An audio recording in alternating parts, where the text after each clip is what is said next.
Shalom uvracha from Yerushalayim, Ir HaKodesh. Thank you so much for following with us. We continue our joint study of the ethics of the fathers of Pirkei Avot. Tonight, with the help of God, we study chapter 2, Mishnah 14. Now, the numbering system I mentioned each week in this chapter particularly is not necessarily the same in all of the editions. We are reading the section where Rabbi Yochanan ben Zakkai challenges his students with certain questions.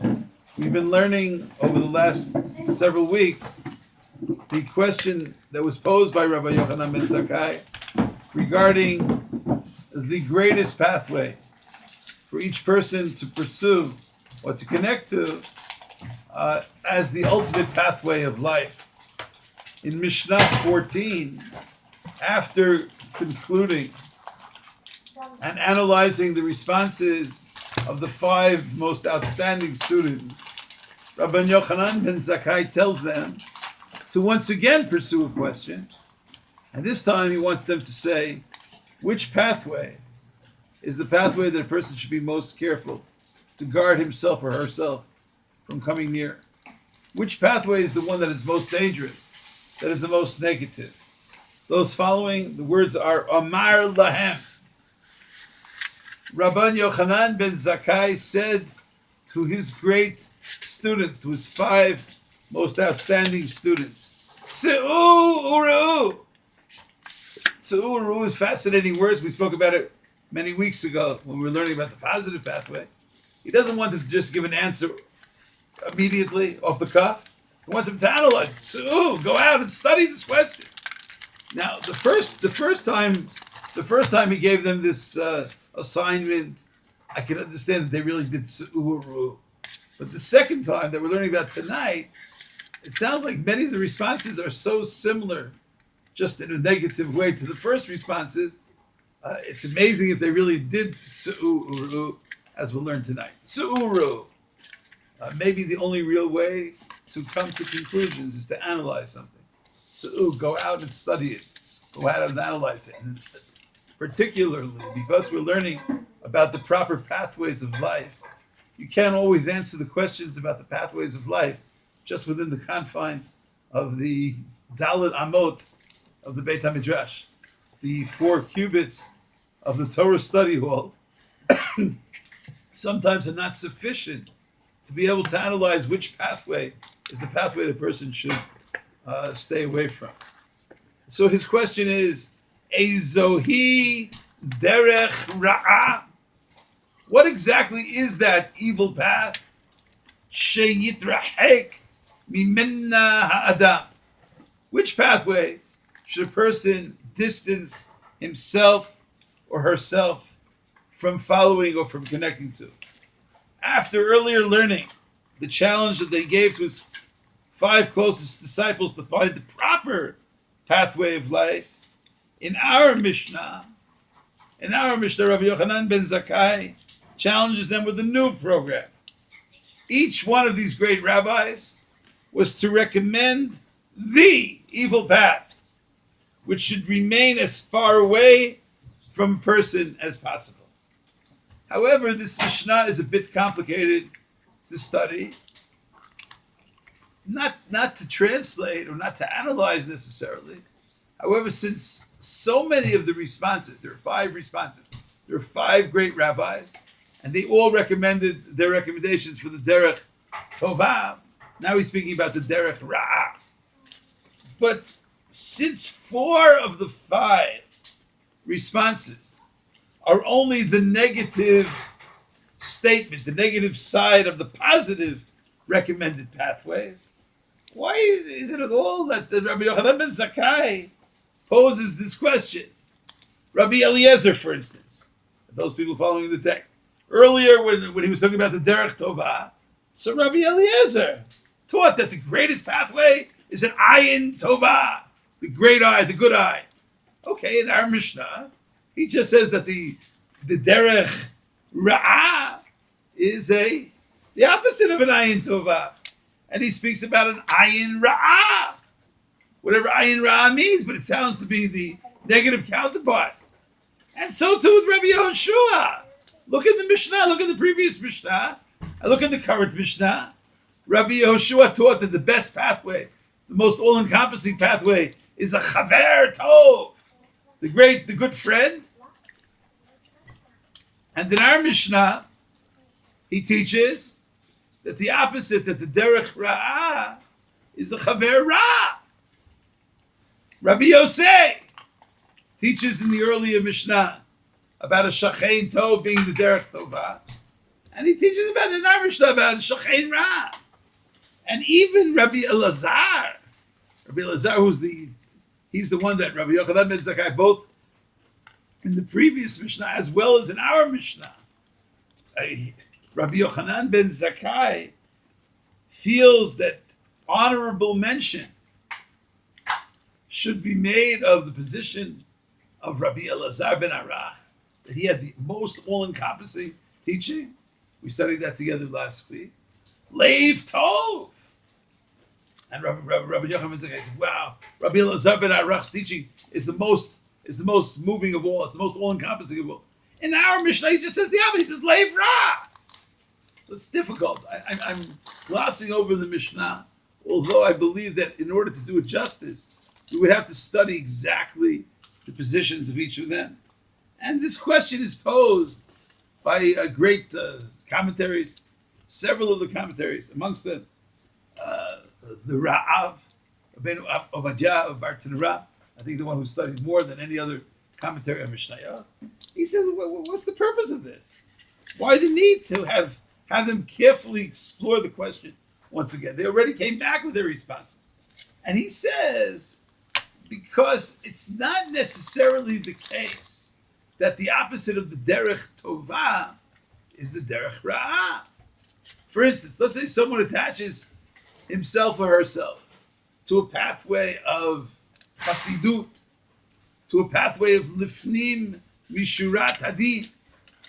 The opposite is not ra. If you don't do that, it doesn't mean you're a ra, a regular rav. Utzrach l'shol mehem zeh.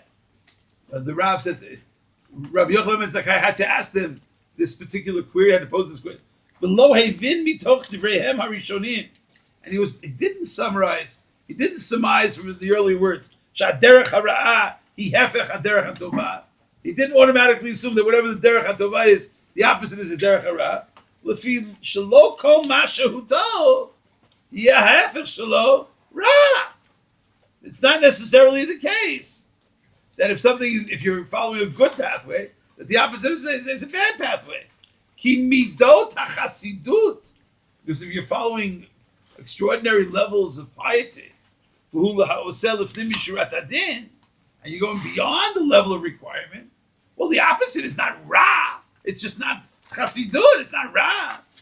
Hadin hi tova umisha eno chasid umamid dvarav al din Torah. If he does just what he has to do, that's not called ra.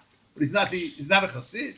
So the Rav tries to discuss it. As I say, I'm not going into it tonight, but I do believe that anyone who really wants to carefully study Pirkei Avot should analyze this Mishnah and not gloss over it. It's okay, it's the same thing, more or less, just with a negative approach. From the conclusion, it would seem that they did not feel, since they conclude 4 out of the 5, that the derech ra'ah is the opposite of derech tovah. It would seem from the responses of these great rabbis that they didn't view ayin tovah or chaver tov or shachein tov or leiv tov as extraordinary levels of worship of God. They did not see it as chasidut, because if they saw it as chasidut, the opposite of them would not be the derech ra'ah. In the case of our Mishnah, all of the rabbis respond accordingly, as I just mentioned. They mention the opposite of their response to the first question, with one exception. With the exception of Rabbi Shimon ben Netanel, referred to as Rabbi Shimon, not to be confused with the famous other Tana, Rabbi Shimon bar Yochai. We're talking about our Mishnah, Rabbi Shimon ben Netanel, one of the close disciples of Rabbi Yochanan ben Zakkai. Rabbi Shimon does not say, in the earlier Mishnah, His selection of derech tovah, for those people that remember, was haroeh et hanolad, the person who was aware of the consequences of their action, the person who sees beyond the moment. We spoke about it at length in one of our previous discussions, but please note, those people following the text can see it, that in our Mishnah, Rabbi Shimon says, haloveh, what's the derech ra'ah? He doesn't say, misha eino ro'eh tanolad, as did his colleagues. He says, haloveh ve'eino mishalem. Haloveh ve'eino mishalem. The individual who borrows but does not repay. The person who borrows and does not repay, chas v'shalom, is on the lowest of levels. He does not say, misheino ro'eh tanolad. Of course, on some level, several commentaries say, well, he's really saying that because why do people borrow and not pay back? Often, very often it's the case that when they borrowed the money, they didn't look into the futuristic analysis of what will take place when they have to pay back the money. They borrowed the money for a month, or for 3 months, or for a year, and they weren't thinking about the nolad. They weren't carefully, will they really have the means to repay this student loan? Will they be able to repay the home furnishing loan? Will they be able to pay the gemach? So maybe it was the lack of ro'eh tanolad, which leads to loveh ve'eino mishalem. Maybe it's a manifestation of eino ro'eh tanolad, since they would not have borrowed if they didn't know, if they were careful. If they were careful about ro'eh tanolad, many of these people would not borrow the money unless they knew exactly how they would pay it back on the day that it was due. Additionally, by not repaying loans, they are failing to realize ro'eh tanolad. They don't understand the consequences of that very action. Because if they don't repay their loans, they will perhaps, God forbid, it will have a negative impact on many aspects of their future endeavors. People will relate to them differently. People will not trust them. They will lose credibility in the community. So that's the opposite of ro'eh tanolad. Rabbi Shimon ben Netanel adds a further comment, and it's right there in the Mishnah, and he says, loveh ve'eino mishalem is the derech ra'ah, and then he puts in a philosophical comment which seemingly has nothing to do with a recommendation for the derech ra'ah. And he says, Ehad haloveh min ha'adam kiloveh min ha'makom baruch hu. When one borrows money, maybe he's trying to explain why this is so serious. Why is it, of all the examples to give of derech ra'ah, I don't think anybody's sitting here, I don't think anybody watching this, I don't think anybody that would anyone choose loveh ve'eino mishalem as the derech ra'ah? I think each of us could think of something, much more serious. So he adds the following comment. He says, Echad haloveh min hamakom kiloveh min hamakom baruch hu. When one borrows money from an individual, when somebody borrows money from a certain person, it is one and the same. It is the equivalent. Listen to these words. Kiloveh min hamakom. It's the equivalent of borrowing money from the source of all blessings, from God, from the omnipresent one. Min hamakom, from HaKadosh Baruch Hu. You're borrowing money from God when you're borrowing money from people. How so?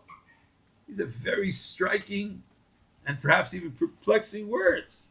Borrowing from a person is the same as borrowing from God. And some understand it to be as follows. Since Hashem, why do we lend money? Hopefully we're all sensitive to each other. And one of the biblical commandments, according to many systems of counting, of the 613 commandments, there's a biblical commandment to lend money. A biblical commandment, kesef talvet ami, et ani imach, a biblical commandment to lend money. The Havetz Chaim, in his Sefer Ahavat Chesed, discusses whether it's a biblical commandment not only to lend money, but to lend objects, to lend tools, to lend appliances. It's a biblical commandment to lend. Since Hashem is the source of the commandment, of the requirement of lending, so when a person is lending, they're basing it on the fact God told them to lend. When one borrows money, they are borrowing money ultimately from God, because it's God's teaching that's behind this lesson. In a certain sense, God is endorsing the loan and is the guarantor on this loan, because God said, lend the money. Lovev eino mishalei, not repaying a loan, in a certain sense, is a sin, not only against the creditor, not only against the malveh, but against God. Since God directed that person to lend the money, in a certain sense, the malveh, the creditor, is God. And maybe God is guaranteeing the loan, and when a person does not pay back the loan, chas v'shalom, then God pays it back. And that's what it says here, the continuation of the Mishnah, in the concluding words of the great teacher.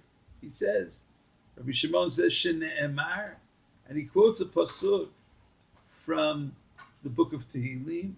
Those people interested in viewing the sense, it's chapter 37, verse 21 of Psalms. Tehillim Lamed Zayin pasuk Kaf Aleph. Shene'emar loveh rasha v'lo yishalem. There are different ways of understanding it, but I'll translate one way. The wicked one, the rasha, borrows but does not pay, does not repay. Vitzadik, chonein v'notein.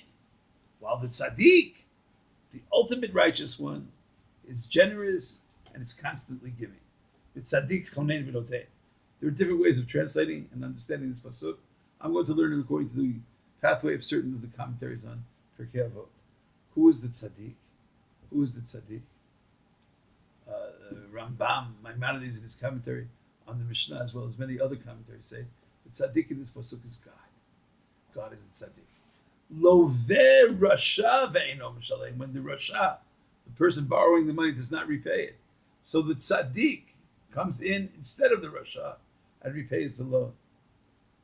And the tzaddik of the world, HaKadosh Baruch Hu, repays the loan in the person's stead. So when you're starting to act offensively towards those who lend you money, in a certain sense, you're going against God. Now we find in other books of the Bible, for instance, in the book of Proverbs, where it says that acts of kindness, acts of righteousness, acts of sensitivity, acts of love, acts of chesed, is a form of lending money to God. They use the same expression in Mishlei. Those people interested, it's Proverbs chapter 19, verse 18, Pirkei pasuk Yud in Mishlei, where it says, Malveh Hashem chonein dal. One who is gracious to the destitute is lending to God. It's like a loan to God. Here we're talking about borrowing from God. When you borrow from someone, it's like you're borrowing from God. There it says you're lending to God. You invested, you gave money. Who'd you give it to? You gave it to a poor person. Well, ugimulo, the end of the pasuk there in Mishlei, ugimulo yishalem lo, and God will pay back to that person.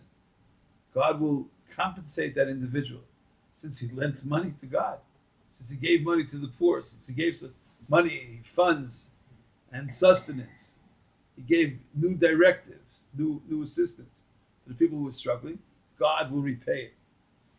Vitzadik, in our pasuk, where it speaks about the loveh rasha v'lo yishalem, vitzadik chonein v'notein, in the language of the Rambam, the Mem, language of Maimonides in his commentary to our Mishnah, vitzadik chonein v'notein, The righteous one is generous and is giving all the time. Chonein v'notein. Tzaddik, says the Rambam, Zet Tzaddiko Shel Olam. This is the ultimate. This is God. V'hu Hashem Yitbarach. He's called Tzaddik, as it says in the book of Devarim, Tzaddik v'yasharhu in Parshat Hazid. So when it says in our pasuk, in Tehillim, it's Tzaddik Chonein v'notein. It's God's and we're paying. Chonein la'adam hamalveh l'chaveiro. God repays. God gives back the money to the person who lends and doesn't get it back from the other individual. Mishalem lo hakadosh baruch hu. Since he lent money based on the teaching of God, Mishalem lo hakadosh baruch hu chelef avodato shegamal chesed lezulato. Since he was kind enough to lend money, if the other person is not paying, God will pay in his stead. And therefore, you're borrowing money in a certain sense from HaKadosh Baruch Hu. To such an extreme case that Rabbi Shimon said, Loveh ve'eino mishalem is a very serious violation. There are great writers who wrote about maybe Shakespeare. Neither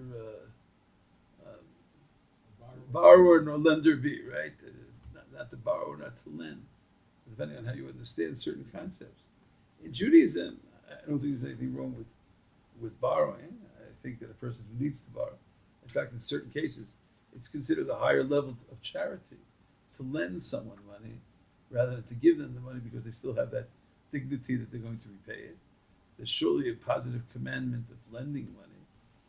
I'm proud to be speaking to you from Yerushalayim. I mean, how many gemachim, free loan society, 0% interest. We have, I would say, hundreds here in Eretz Yisrael, where people needing bridge loans, waiting for money to come in from different sources, or arranging different. You know how great that is. A Gemilut Chesed fund, unbelievable. I think unparalleled, perhaps, in the entire world. The Gemach system. There's a great mitzvah to lend money, and this Mishnah, Rabbi Shimon, is encouraging everyone.